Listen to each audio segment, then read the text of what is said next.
May lumapit sa akin, kaibigan ko, matagal na. Sabi niya sa akin, grabe panaginip ko.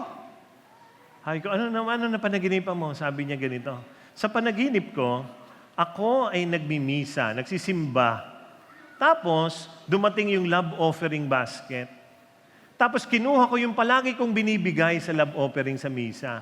Nilagay ko. Paglagay ko, pag abot ko ng basket, ang kumuha si Lord, si Jesus, hawak niya. Tapos sabi niya sa akin, yung binigay mo, gagawin kong 10 beses. I will multiply 10 times yung regular mong binibigay sa misa. At yun ang magiging sweldo mo buwan-buwan. Grabe. Tapos sabi ko, ano nangyari? Nagpatuloy yung panaginip ko. Alam nyo, sabi niya sa akin, habang tumatagal, papayat ako ng papayat. Wala akong makain. Tapos naputulan ako ng kuryente at ng tubig. Sabi ko, sandali lang. Ulitin ko nga yung panaginip mo. Nag-love offering sa misa ang panaginip mo, tapos kinuha mo yung regular mong binibigay. Nilagay mo. Paglagay mo, ang sabi ng Diyos, I will multiply your giving 10 times. At yun ang magiging sweldo mo. Sabi niya, oo, yun, tama yan. Bakit ka humirap? Ano nangyari? Sabi niya, kasi, hindi ko nga alam. Talagang, naputulan kuryente, naputulan ng tubig, pumayat ako. Sabi ko, sandali lang. Magkano ba ang love offering mo sa misa na naging sweldo mo 10 times? Ngumiti, tumingin sa akin, tapos sabi niya, Tapos sabi niya, ito yung binibigay ko. 20. 20 times 10. 200. Yun ang sweldo niya. 200. Ay papayat ka nga talaga. Mapuputulan ka talaga ng kuryente. Question, if the Lord took your offering, multiplied it by 10, grabe, times 10, pinarami pa niya, and then make it your weekly income, how much would you make?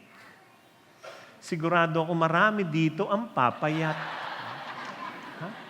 Sigurado. Diba? Kaya alam niyo, ang ganda-ganda ng sinabi ni Lord, yung binasa natin, look at the birds. They do not plant or harvest or store food in barns, for your heavenly Father feeds them.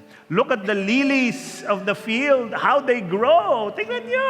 They don't work or make their clothing, yet Solomon, the king, the wisest king, Solomon in all his glory, was not dressed as beautifully as they are. Anong ibig sabihin nito? Jesus believed, listen very, very well, Jesus believed that the real scarcity is not caused by the lack of resources. No. Real scarcity is a lack of trust in God. Walang tiwala sa Diyos. Kaya scarcity. Palaging kulang. Lahat na lang. Sinweldohan ka na ni Lord, kulang pa rin.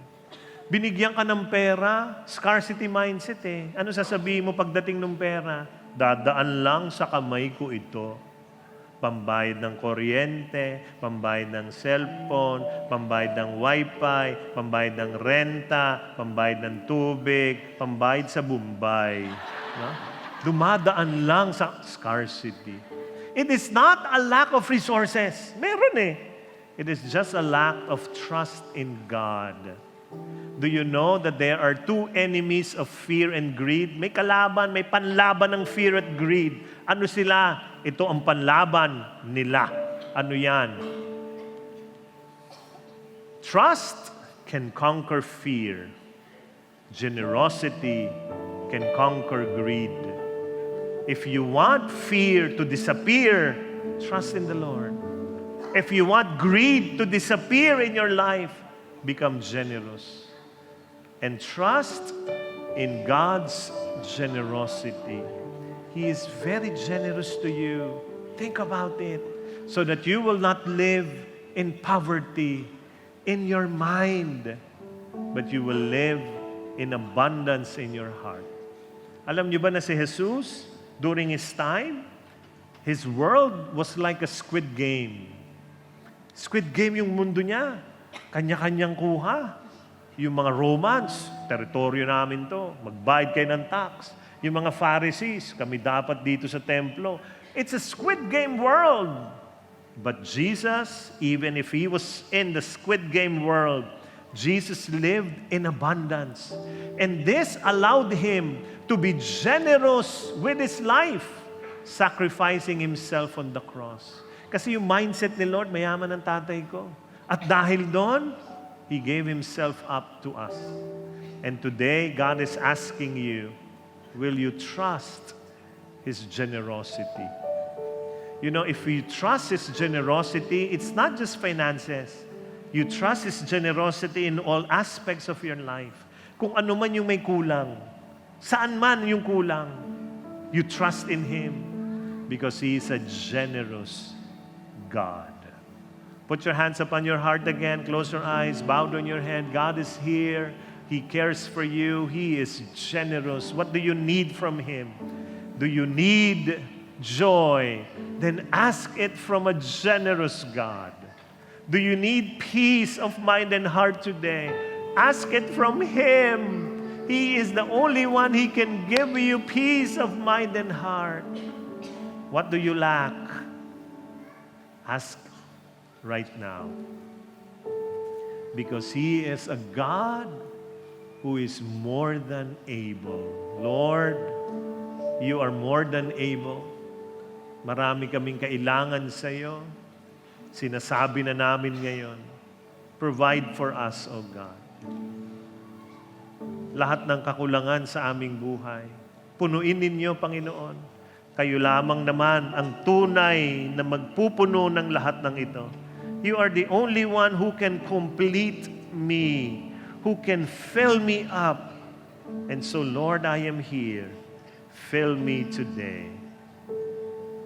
more than enough.